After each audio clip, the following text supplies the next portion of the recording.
Now, next I want to turn to an extraordinary day in Thailand. Protests in Bangkok are demanding curbs to the king's powers. That's remarkable because the Thai constitution says the king has to be held in a position of revered worship. And the protests want the resignation of the prime minister. That's remarkable because he's a former leader of the military junta that ruled Thailand from 2014 until last year. But have a look at this. Here we see the king and the queen being driven by motorcade through the protesters, and this was what greeted them.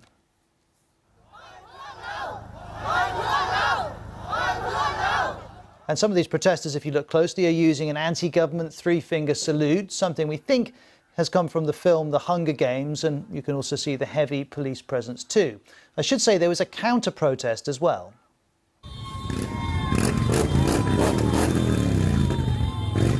These supporters of the monarchy turned out dressed in the royal yellow colour. And this is another video in which we can see royalists dressed in yellow clashing with anti-government protesters, and you can see the police getting involved too.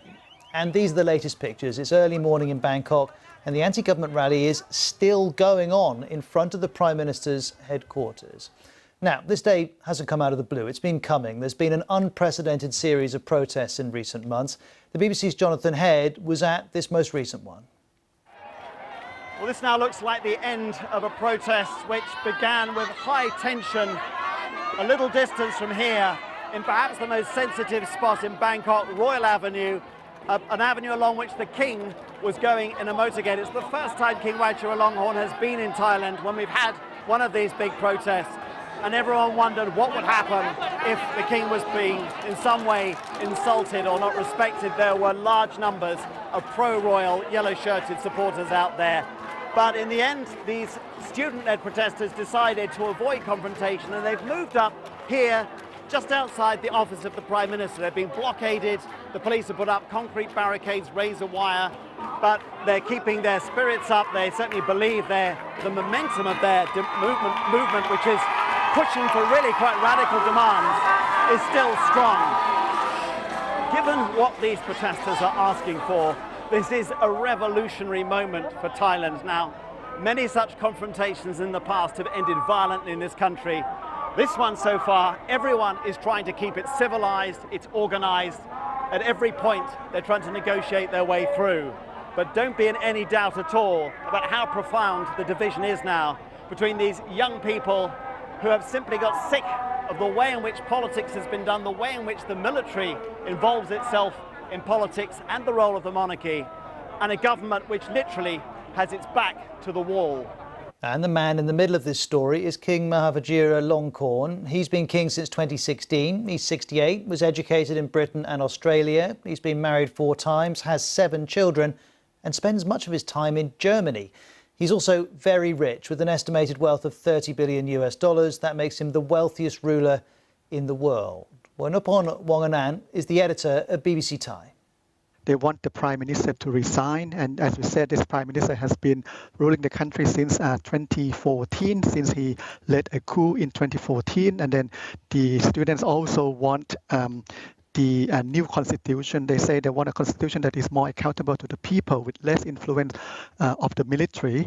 And also the third one, which is very important, they want the reform of the monarchy, which they say they want the monarchy to be an institution that is accountable to the people.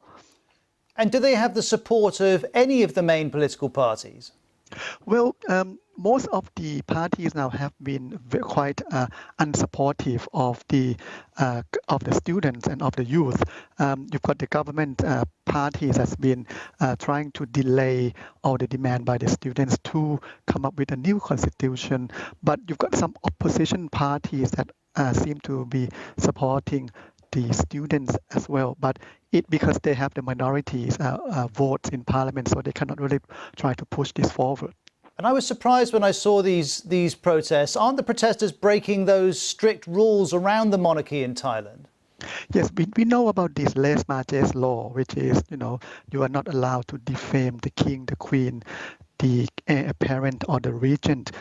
Otherwise, you could face a jail term of maximum of 15 years. But it is very unprecedented that students and youth, they all come out in droves to protest, to demand for a reform of the monarchy, which has never happened in my generation.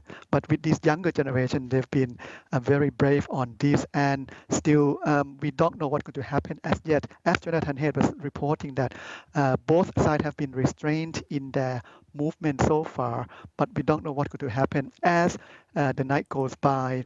It's very early in the morning now, and there's still a large crowd in front of Government House now. But the Prime Minister came out today and said that he wants the police to take drastic legal action against these people who has broken law, even though this lèse-majesté law has not been enforced in several years. But there are other laws that the government can still use to go after the student leaders, and which could be, and these laws are as harsh as the lèse-majesté law itself.